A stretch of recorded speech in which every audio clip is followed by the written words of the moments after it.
میں نے زندگی میں پہلی مرتبہ جب یہ حدیث پڑھی تھی، یہ حدیث جو میں آج آپ کو سنانے لگا ہوں، تو دیر تک میرے اوپر ایک عجیب کیفیت طاری رہی تھی۔ ایک یہ حدیث اور ایک قرآن مجید کی آیت نبّئ عبادی انی انا الغفور الرحیم۔ وہ اعتکاف کے دن تھے کہ تلاوت کرتے کرتے میں جب یہاں پہنچا تو اس آیت کا ترجمہ یہ ہے کہ میرے بندوں کو بتا دیجئے کہ میں غفور بھی ہوں، میں رحیم بھی ہوں۔ تو پتہ نہیں میرے اوپر کیا کیفیت وارد ہو گئی، اس آیت کا کوئی ایسا نورانی عکس پڑا تو میں قرآن مجید لے کے ایک ایک حجرہ اعتکاف میں جاتا تھا، اور عجیب آنکھوں میں آنسو اور بدن پہ ایک راشے کی سی کیفیت، اور ایک ایک کو کہتا تھا یہ تمہارے رب کا قرآن ہے کہ اللہ فرماتا ہے بتا دو بندوں کو کہ میں غفور بھی ہوں، میں رحیم بھی ہوں۔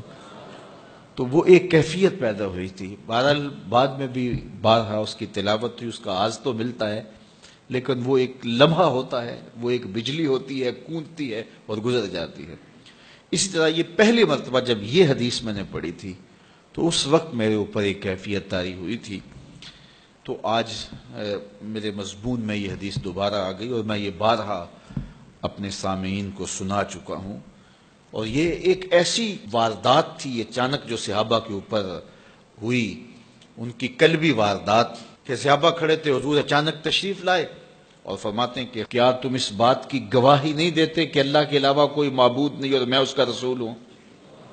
حضور نے پہلے تو یہ بات کی، ایسے صحابہ کھڑے تھے، حضور اچانک آئے اور اچانک ہی آتے ہوئے حضور نے فرمایا کیا تم اس بات کی گواہی نہیں دیتے کہ اللہ کے علاوہ کوئی معبود نہیں اور میں اس کا رسول ہوں؟ حضور کا انداز ایسا تھا کہ سینوں میں دل لرزنے لگے، اور سب نے عرض کی حضور ہم گواہی دیتے ہیں کہ اللہ کے علاوہ کوئی معبود نہیں اور آپ اللہ کے سچے رسول ہیں۔ تو جب انہوں نے یہ بات کہی قال، تو حضور نے ارشاد فرمایا یہ قرآن ہے، اس کا ایک سرا تمہارے رب کے ہاتھ میں ہے، دوسرا سرا تمہارے ہاتھ میں ہے۔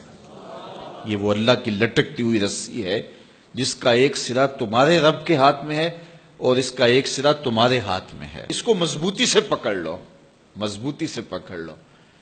دیکھیے یہ کیسا ایک تصور ہے اس کی معنویت کہ اچانک حضور نے آ کے کہا گواہی دیتے ہو کہ میں اللہ کا سچا رسول ہوں، مطلب کیا جو میں کہوں گا وہ سچ ہی ہوگا جب تمہیں یہ گواہی ہے؟ تو انہوں نے کہا کہ ہم گواہی دیتے ہیں۔ کیوں نہیں ہم گواہی دیں گے، آپ اللہ کے سچے رسول ہیں۔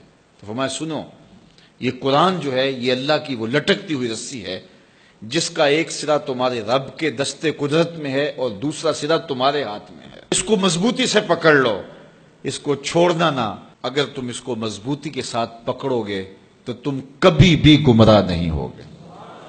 اس کتاب کو تھام لو گے تو کبھی بھی گمراہ نہیں ہوگے۔ گمراہی سے بچنے کی ضمانت یہ کتاب ہے، ہلاکت سے بچنے کی تدبیر یہ کتاب ہے، اور اللہ جل شانہ سے باطنی ربط کا ذریعہ یہ کتاب ہے۔ حضرت امام احمد بن حنبل کہتے ہیں کہ میں نے ایک دن اپنے رب سے کہا کہ مالک مجھے اپنی محبت عطا کر، تو اللہ نے اتنی محبت عطا کی کہ مجھے زوال عقل کا اندیشہ ہو گیا کہ محبت کی فراوانی سے کہیں جنون نہ ہو جائے۔ تو پھر میں نے کہا مالک مجھے اپنا قرب عطا کر دے، مجھے محبت دی ہے تو اپنا قرب بھی عطا کر۔ تو آواز آئی میرا قرب چاہتے ہو تو قرآن پڑھا کرو۔ تو یہ اللہ کے قرب کی ضمانت ہے، اس کو مضبوطی سے پکڑ لو، اچھی طرح سے تھام لو، کبھی بھی گمراہ نہیں ہوگے۔